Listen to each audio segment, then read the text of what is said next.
So this is a presentation regarding the use of blended learning for education and some practical ideas on how to accomplish it and strategies for implementation. Starting off with this diagram because it kind of gives us an overall view of the way in which information has been used by civilizations. Tribal represents the oral traditions still being used by indigenous cultures.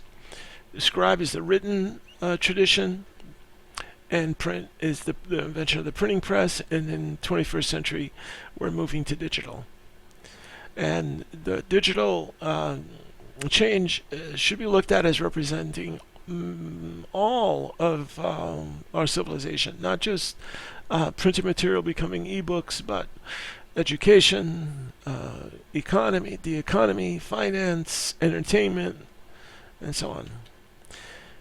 This change occurred in the 5th century BC, this change in the 15th, and this change is occurring in the 21st century. And the relevance for education is really enormous. The generalized model of teaching pretty much is the face-to-face model. Warm-up, review homework, directed instruction, meaning lecture, writing on the board, solving problems in math and science, demonstrations, and so on.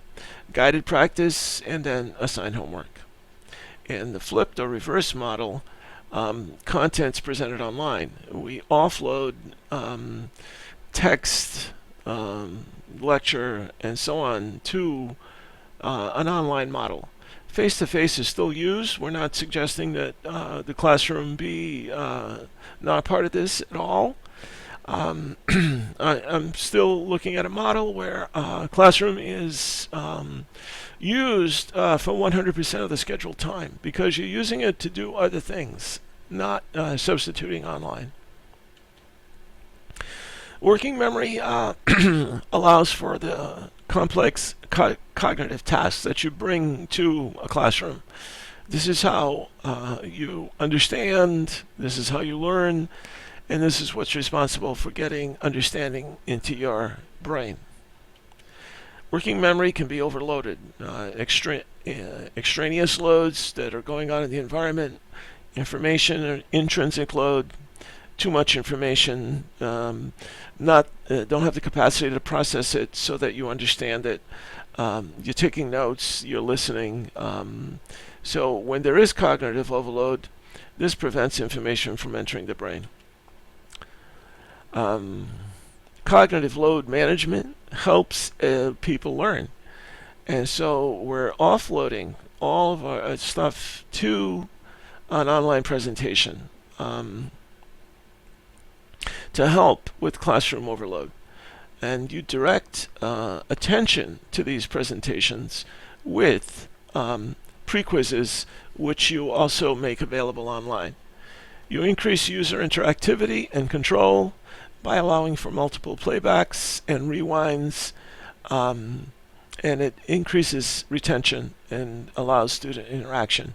You chunk the material into small chunks so that you don't have overload, and the constructivist model allows students to construct their own learning, and this certainly helps with that because it gives them that extra time and resource to play and replay what they're learning.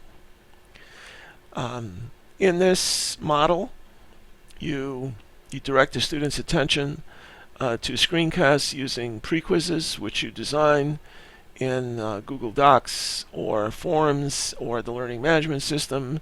Usually has methods of designing quizzes. Online discussions are centered around essential questions which allow deep thinking. Discussions are graded by rubrics, and so on, which allow for not just simply giving an opinion, but a researched and a considered opinion. And class time, again, is used for problem solving, for identifying students who have low understanding based on the results of the pre-quizzes. Blended learning discussion forums are a key to blended learning. They promote thinking and reasoning. And so these essential questions are not questions that have an answer, but They promote the effective use of evidence to defend, support, or refute a position. You present printed and audio scenarios that bring personal experience and prior knowledge to the discussion. And these scenarios are presented in a printed manner, like with a PDF, which summarizes a world situation, controversial situation related to the economy, related to the world, nations, history, social issues, environment, whatever.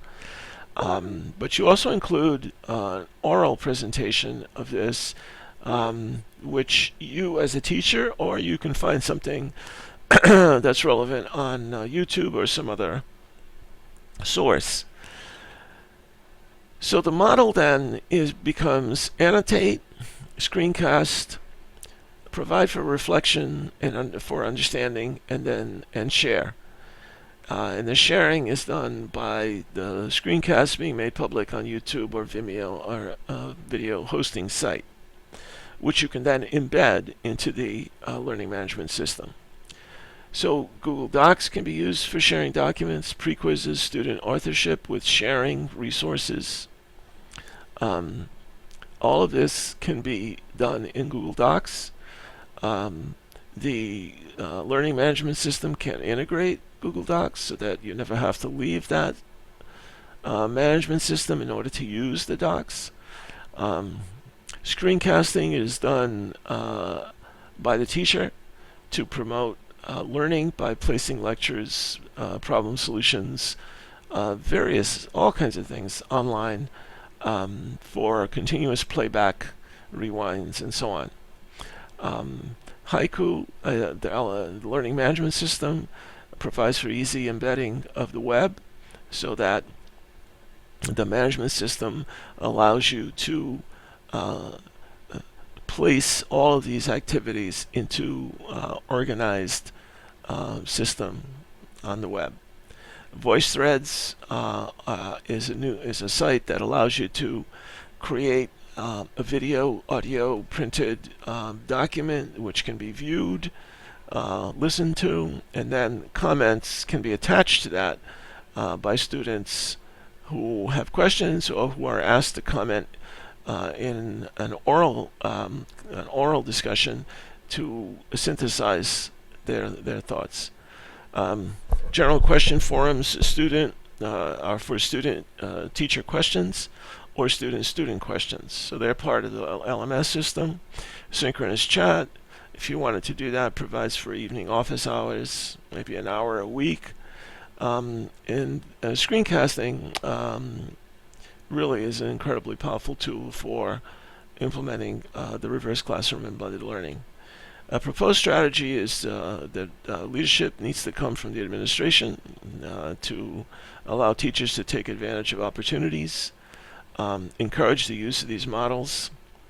This does not need to be perceived by teachers as expectations. Present these models at every possible venue within the school, work with the administrators, conduct workshops, recruit teachers who are open to these ideas and conduct one-on-one sessions with them, continue the meetings throughout the year to evaluate and to support, and present the model to new people as they enter the school and recruit new people. I think blended learning has a tremendous potential to personalize education and equalize opportunity for all kinds of learners.